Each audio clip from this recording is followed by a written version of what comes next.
walaalayaal ku soo dhowaada barnaamijkan degdega ah oo la dhaho runta iyo beenta waxaa u dhexaysaa aragti waad la socotiin maanta reer bahaabahaa inay soo fadhiisteen inay rabaan laba beelo walaale ah inay isku diraan laakiin anaga hadda waxaan keenna haddana macluum media live ku soo dhowaada walaalkeena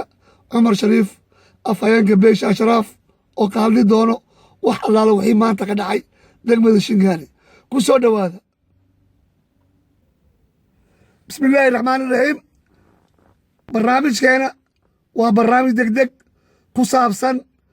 saaka iyo caawa iyo galabta arrimaha bulshada leesla maraayi video iyo codod iyo qoraal oo ka soo baxay degmada shingaani aan fahmi weyne nimbo si warba u hadlaay hadda qadka waxaa noogu jiraa afhayeenka beesha ashraaf doctor shariif cumar mukhtaar walaal cumar mukhtaar ku soo dhawaaw macluum media waxaan rabnaa walaalkay oo arrimahan maanta lisla maraayi oo la dhahay degmada shingaani iyo beesha ashraaf iyo madaxda isku dhaceen see waxa u jiraa noo sheeg bal والله كل أرنتاسي وأرن هرت أو لو بحن أرن فول حن واي because وحاوي أنا كأشراف عدنا بيش أشرافتا وحن ربنا آية هنا كهذا وأنا يعني فدي سنة كلامو بدن أيان قلنا وإيران أديك ست حفر كلامو أيان قلنا كلن كقوات مركان قلنا ونو سعود الشيء كذا كلن كلابات أيان سو لابن أرد بيش سكان لابن markaan dhammeynay oo guryaheena aan iska soo laabnay ayaan telefoon loo soo diray in afar askar ayaa meelahaas maarkiino yimideen oo raadinaya shirka meesha wixii ka socdo marka aniga ma ogi dadkii askartaasi direen kole waxaa waaye maalintii labaad xafiisa markaan aadnay ayaan weydiinay arrintaa markaas ayaa noo faahfaahiyeen iyaga kow askartaas yaa soo diray guddoomiyaha mas qof kale askartaas anaga ma ogi qofku idin laakiin saan kuu sheegay maalintii labaad xafiisa markaan aadnay ayaa shaqaalay xafiiska noo sheegeen dada askarta yimideen meesha markay koreen waana waayeen waa iska baxeen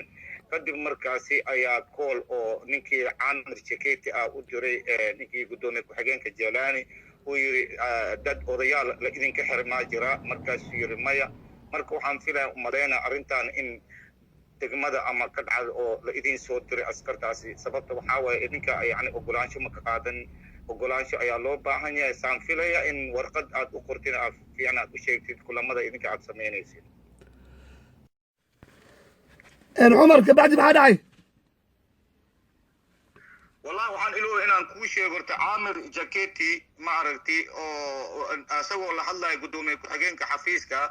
wuxuu yiri ma waa in yani sharci ka dhigtaan macnaad kulankiina waxa idin fiican in guddoomiyaha degmada aad ogolaansho ka qaadatid ama warqad aad u qortid marka intaasina waa sameynay warqad ayaan u qornay guddoomiye warqad markaan u geynay warqadii waa naga diiday waxaan sameynay marka anaga si sharciga ahaa ee aan ilaalinayno sameynay warqad in loo geeyo maxalada saldhiga iyo nabad sugida saldhiga booliiska markaan tagnay aan si fiican ay na sharxeen waxaan ku yiri saldhiga booliiska si fiican ayaa na soo dhaweeyeen waxay dhaheen ashraaf aad tihiin saada aad tihiin weligeena waa idin ixtiraana waana idin ixtiraameena waa wadi kartiin maadaama oo arrimihiina ay tahay quseeyo arrimaha ashraaf waa ka hadli kartiin waa shiri kartiin rabsho iyo waxaas la diiday ama arrimo siyaasadeed marka intaasi ayaan ka baxnay nabad sugidaan tagay nabad sugida warqadii markaan u geynay way aqriyeen waxay dhaheen may maqlo isaa aku maqlooya nabad sugida markaan tagnay aan siinay warqadii ay aqriyeen waxay yiraahdeen yani goormaan rabteen shirka hal maalin miyaa maanta miyaa mis usbuuci laba maalmood miyaa usbuuci saddex maalmood miyaa marka anaga warqadii aan soo qaadanay inaan soo badilno xafiiskaan keenay waa shirnay waxaan ka dhignay yani bishii saddex maalmood inaa yani aan shirno aan ka dhigno waa usoo laabnay warqadii aan u geynay waxay dhaheen waa ogolaansho waa idin siin kabacdi ahaado mid yani macnaato yani arrimaha ashraafta yani yaa loo gudbin arrimaha dowladda okay kabacdi maanta maxaa dhacay waxaan ku laabanay maxaa la meesha maxaa la degmada gudoomiyaha aweys waa diiday wuxuu yiri maya aniga ma in amar maxaa la ogolaansho in siinayo waxaan rabaa inaad iga keentiin warqadda maxaa la wasaaradda arrimaha gudaha warqadda afartiisa meesha ku qoran marka warqaddii waa soo celi marka warqaddaasi hadda waxaan berito geenaynaa insha allah maxaa la wasaaradda arrimaha gudaha markaan soo ansixino haddana ayaan soo celinaynaa xafiiskiisa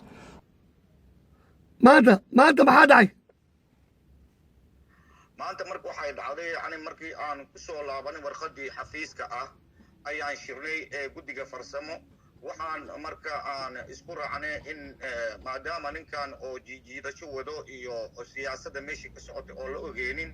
marka waxaanu sameynay warqad oo yani aan u qornay wasaaradda arrimaha gudaha warqaddaasi ayaan berito u geynaynaa wasaaradda arrimaha ogolaansho ayaan ka qaadanaynaa haddana mar labaad ayaan kusoo laabanaynaa halkan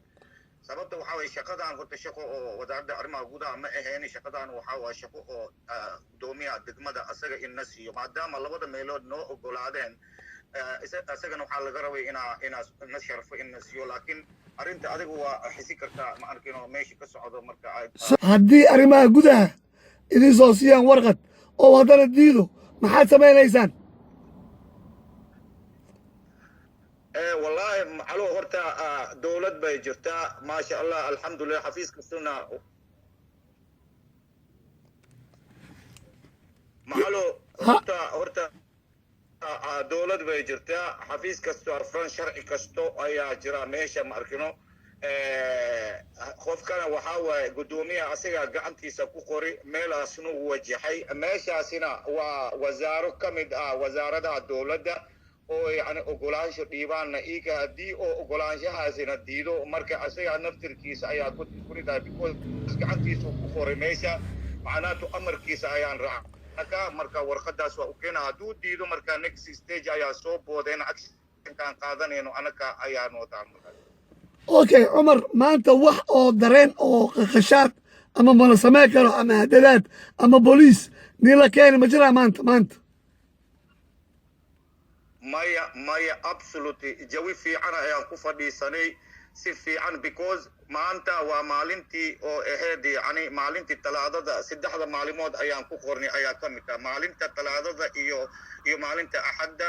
magasi iyo maalinta khamiista waa saddexdaas maalimood maanta qof noo yimid ama qof waxna weydiiyey ama xandadaad noo keenay alxamdulilah maasha allah jawi fiican ayaan ku dhammeynay shirkeena okay waxaan ku warsanaa cumar 3 su'aal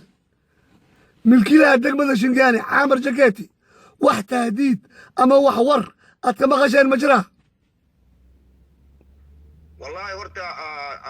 Caamir Jakeeti anaka manu imaanin mana wax tahdiidaad sheegaysin aniga ma ka arkin ma arkino kolle waxa waaye aniga ma ogi meeshan markaad ka laakiin tahdiidaad iyo waxaas aniga ma ogi laakiin in telefoon soo dir xafiiska maalintii oo arrinkii dhacday oo xafiiska telefoon soo diri oo la hadlay staafkii meesha joogo oo halo inka xiro ma jiro meesha okay arrintii markii dhacday kadib marka telefoon uu soo diray ninkaan okay adika ma tireen maxaad ka wadaa maxaa la xiray مسؤول خلافي maya waa la weydiiyey waxaa la yiri yani arrinta maxaad ka wadaa adiga oo dadka la xiri karaa anaka kulle waxaan waa wax oo qadiyadeena ashraaftaan ka hadlay maya waxaan maqlay yani in askar oo meeshaasi ma arkin oo weerar ku qaadeen oo halkaasi yimideen marka askartaasi waxaa dadka qaarkood ilahay ma arkin oo dadaa laga xiray sida awgeed idin soo diri telefoon idin weydiinay aniga arrintaas okay waxaad ii sheegdaa basbax Caamir Jakeeti wax ay kulug leedahay ama wax fariin idin soo farti ama wax shaki idin ku jiro gabadhaas oo gobolka joogdo maxaa ka jira maxaa ka sheegneed والله أرنكي هرتا بسمة وحاوي كل إيجا الحبيري جيران أما كوي إدارة دي هوري علي شريف قلتين يو جودي جيسا هوري أشراف مركا أديك كل وحاوي وحيالو أركود واجرا أو إيجا جديدة أو بسمة نتركير دي سول حفيز كأنك مخلاي أنا لكن أنا خوف أسيتوس أو بسمة إيسو درتي تليفون إيتري ماركينو وحان سمينينا waxaan joojiya weli ma arkin laakiin in xafiiska shaqaalihii oo shaqaalihii hore ee telefoon usoo dirtay oo dhehdeen ma arkino lama samey kariyo ma arkino kulan oo anagoo ogeynin waa in yani anaga lana ogeysiya wax kasta oo meesha ma arkino ka socdo. Okay, gudoomiyaha ka waran, gudoomiyaha hadda markazi,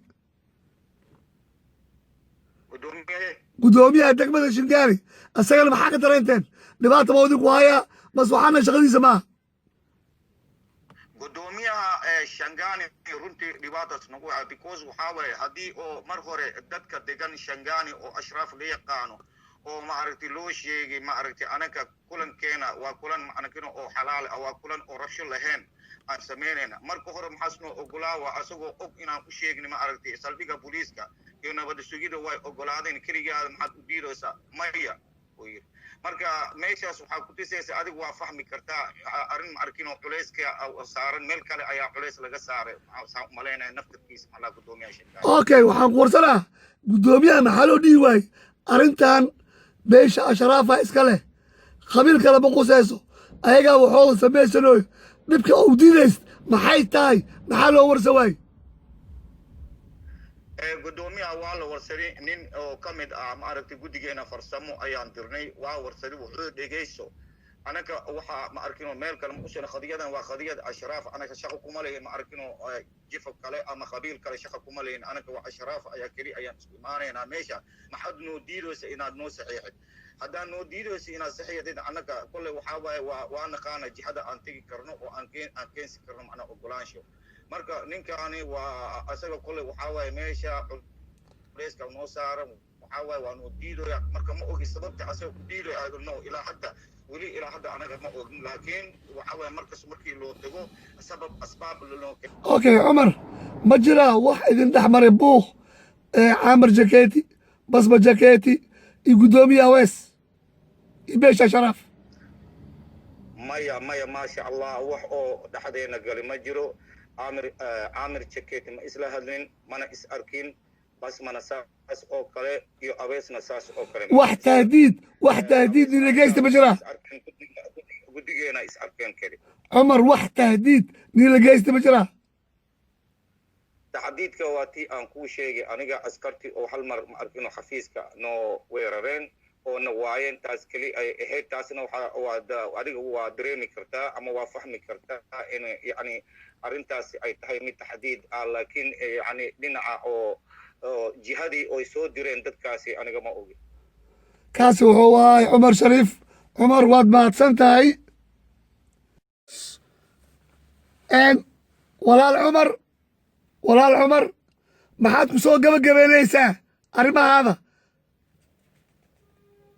waxaan kusoo gabagabeynayaa arrimahayga insha Allah berito kale aan leenahay inaan u tagno wasaaradda arrimaha gudaha insha Allah warqadan aan soo qaadayna insha Allah oo ogolaansho ah markaas u keena haddana war kale aan oo keenaan aragnay marka hadduu diido maxaad samaynaysiin? hadduu diido maaragta kolle waxaa waaye asagaa meesha saxiixay gacantiisa in wasaaradda arrimaha gudaha la geeyo waa geyni anaga waajibkeena waa ka baxni asagaa godka isku ridaya because waxaa waaye sharci waaye meesha dowladdaa jirto. kaasi wuxuu ahay Cumar Shariif Mukhtaar oo ka soo hadlayay magaalada Muqdisho gaar ahaan degmada Shingaani. waa mahadsan tahay. bismillaahi raxmaan raxiim. walaalayaal reer Shingaani waxaa idiin sheegaa saas ayuu u dhacay dadka dhahayeen bastoolo wataa iyo bastoolo dadku u baxsadaa iyo bahabaahadaas iska ilaaliya walaalayaal iska ilaaliya. tiim waxaa jiraa oo hogaamiyo Fircoon iyo Daacuun corona-19 oo hogaamiyaan. walaalayaalo